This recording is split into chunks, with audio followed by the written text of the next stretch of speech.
We're just about to start our self-sufficient weekend where we're only eating what we've grown. Watch the video to find out how we do.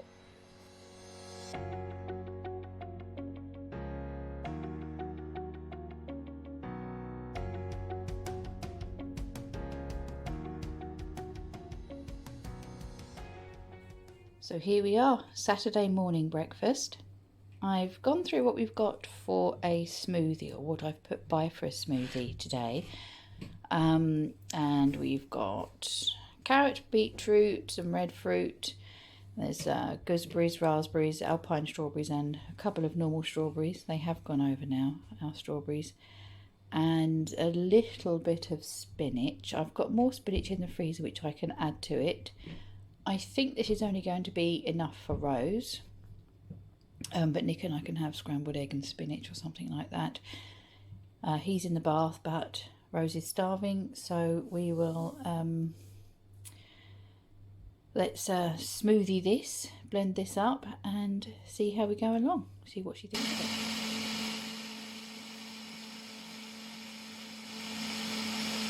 Right, that's that done. It was quite thick, and normally I would add some juice, some apple juice or orange juice, and I would put an apple maybe in there, or a banana, but our apples aren't quite ready yet, so I've had to put just some water in there.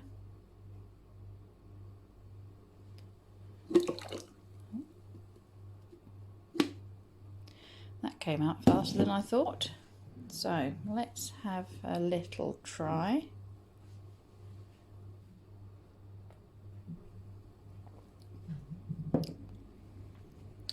You know what, that's not bad.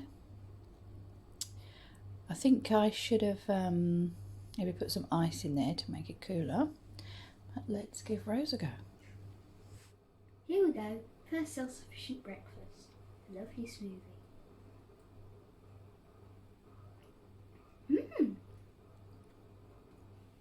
Is it nice? Yeah. Good.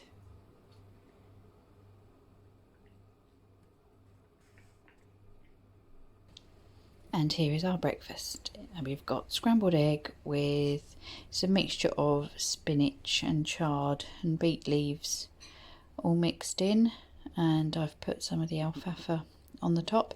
Now some of you may have realised, if you've been watching us for a while, we don't have chickens. So why are we using eggs? And if we it was a hard decision whether we should allow eggs during this weekend or not, and we ummed and ahed back and forth. And if it wasn't for lockdown, we would have had our chickens by now, so we would have had eggs. But we have a coop and run, but we wanted a bigger run built. My dad was supposed to come over and help us build that run, but lockdown has prevented that. Also, even if we hadn't had chickens, we would have eggs from my dad. So we decided, in order to not make it so terribly hard, that we would allow eggs this time round. So this is our breakfast. We're going to dig in before it gets cold. And now we are Saturday lunchtime. Well, it's about 3 o'clock. We're all really hungry. And what we've done for lunch, or what I'm about to do for lunch, is this is, we've only got a small jar left now. This is our popcorn that we grew last year. And I've blended that up in my nice little chopper thing that we've used before. You may have seen on videos before.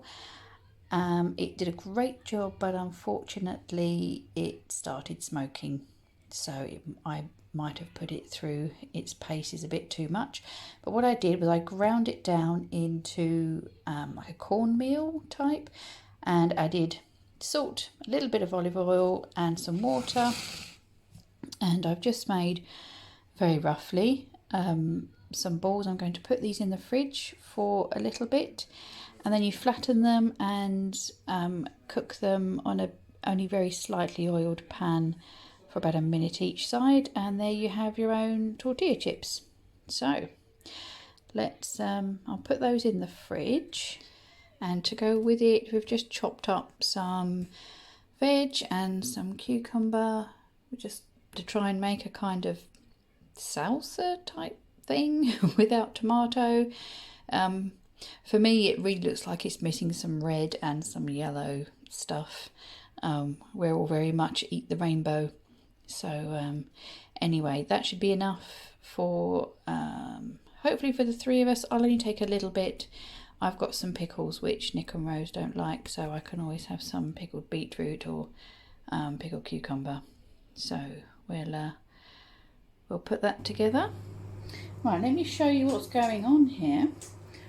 I've got I'm making these tortilla chips, and the balls are quite crumbly, so it says to roll them out, but I've just been squashing them in my hands, and as you can see, they've sort of flaked around the edges, but I've done a few, and they're quite chippy. I think these ones were the first ones I did. I just squashed them in my hand, and they are quite thick.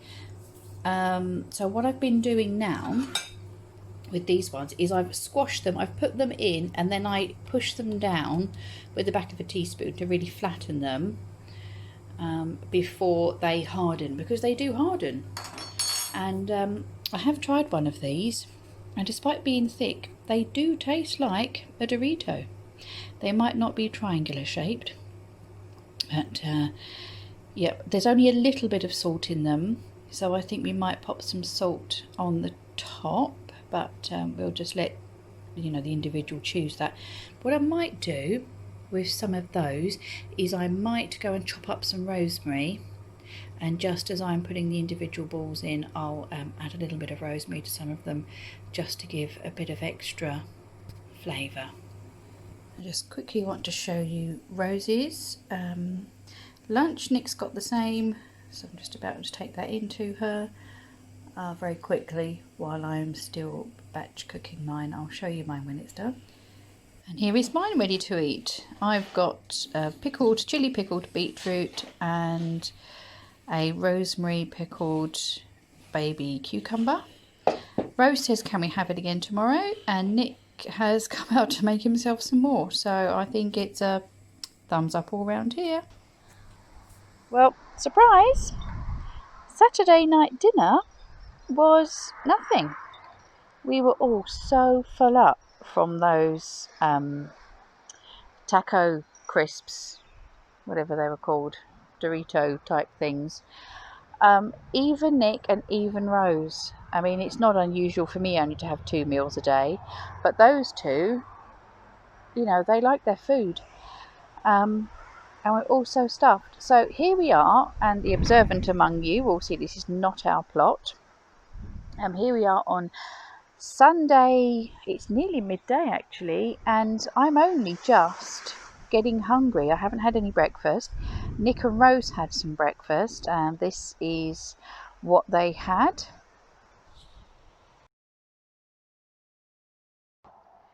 Doesn't that look yummy?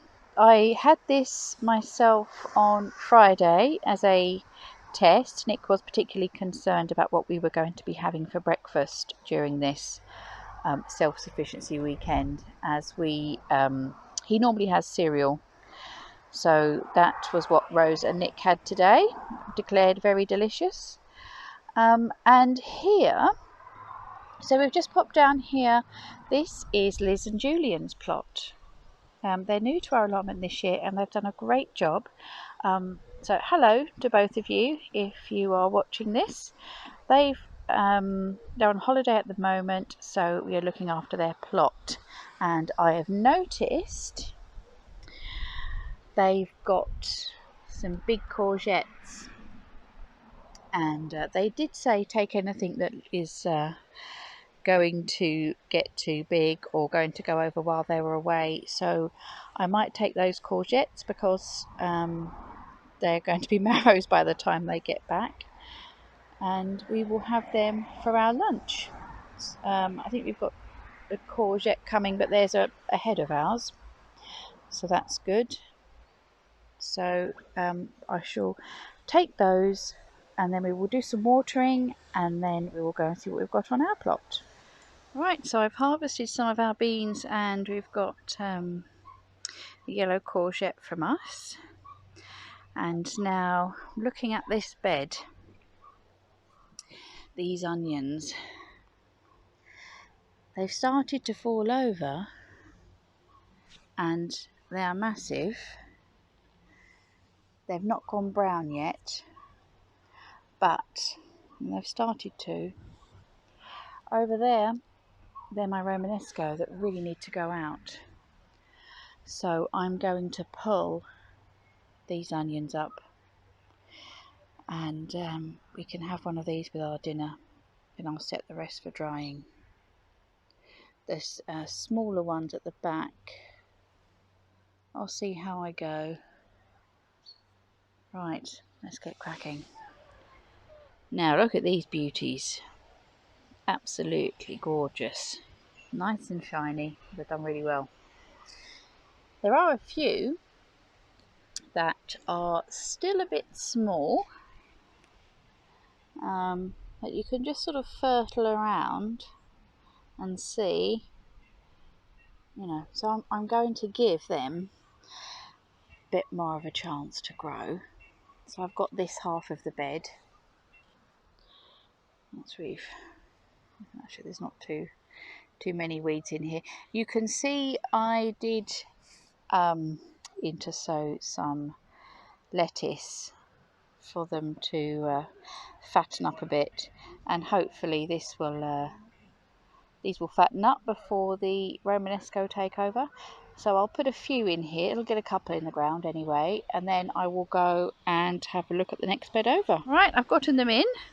Looks a bit of a strange bed with Romanesco and lettuce and a few onions. Now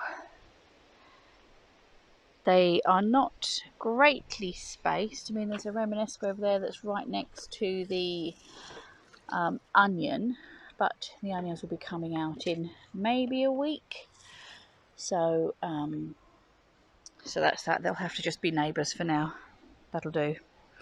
Right, let's look at the next bed. Right, I've just taken 2 onions out of there because they were good size and starting to go brown. And this little line here are spring onions. And then here we've got our white onions, which they look alright. They're doing really well.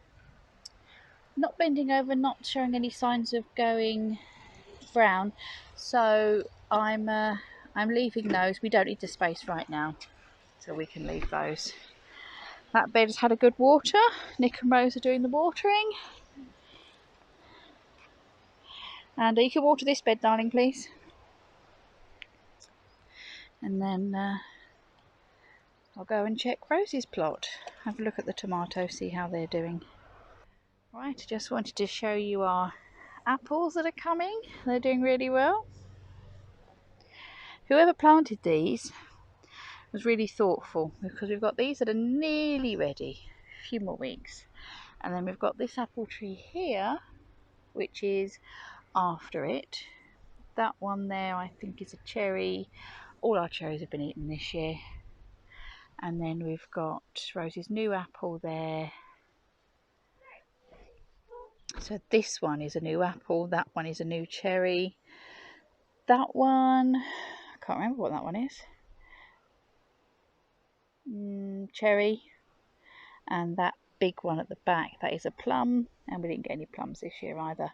It needs cutting back. You can see how tall it is. Yeah, that's the top of it. So we do need to get that under control.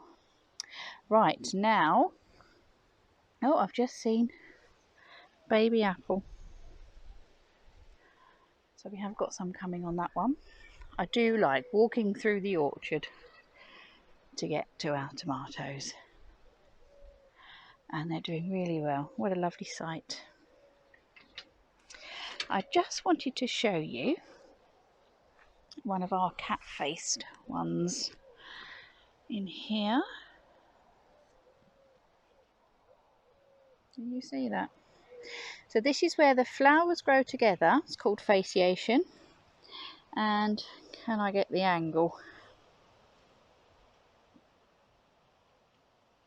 It's in focus. It does look like a face. It's not, there we go. It's not like any cat that I've seen before. Right, there we go. So it is 2 or maybe 3 tomatoes grown together.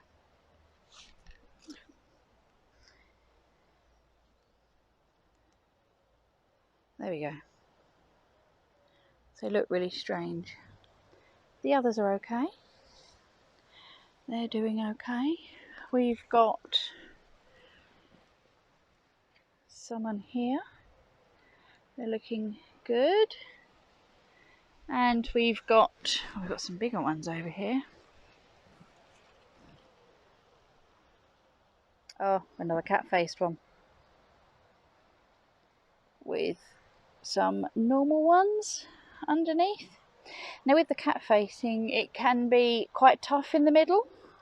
When we pick them, we'll open them up to show you what they're like on the inside, but because it will have, you know, a couple of cores, and we'll see when we open it what they're going to look like inside. We'll show you, but for now I'm going to leave our tomato jungle.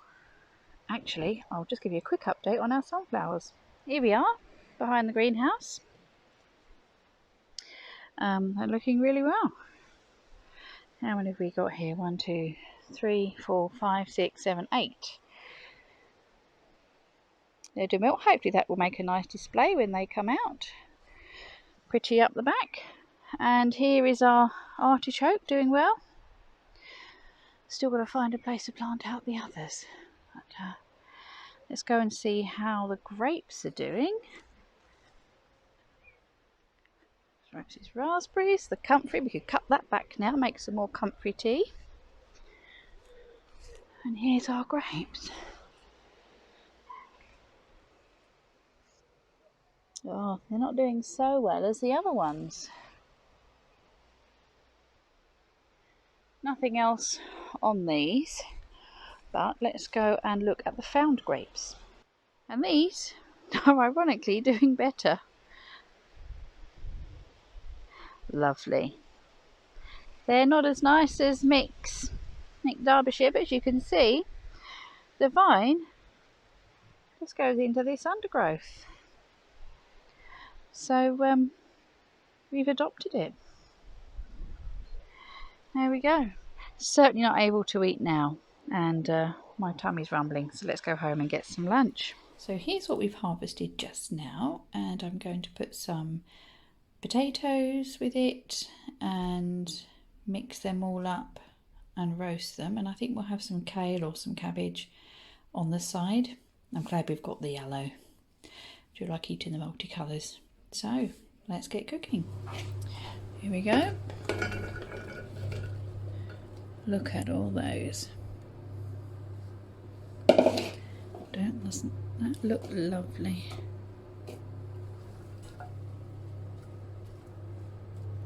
Got a bit of a turnip in there. Just put some olive oil on, some rosemary, some oregano, and there we go. Going to pop that in the oven. There we go, all cooked, and we're just about to have some green beans and some beetroot leaves with this. Yummy. Let's dig in. So, what have you thought of our weekend eating our own food? Well, it was very good. I really liked the smoothie. What else? What was your favourite meal? Probably the pita breads. You mean the tortilla chips? Yeah. The tortilla chips. I should add that I didn't record our Sunday evening meal, which was Bubble and Squeak, which was the first time that Rose has had it. Did you like that? Yeah. Yeah? We had mashed potato and we put some spring greens in and some onions, and Rosie didn't have the onion. I don't like onion. No, well, that's all right. But you enjoyed the weekend? Yeah. Yeah, but we've still got room for popcorn. And thank goodness we can have it because it's homegrown, isn't it? Yeah, we've got a whole pot here. Yeah, we don't have it often. It is a treat, and we've got enough that should last us until the next lot has grown. I've got my own proper pot. You do, so That's from Father Christmas. let's get making the popcorn. Turn the lamp on.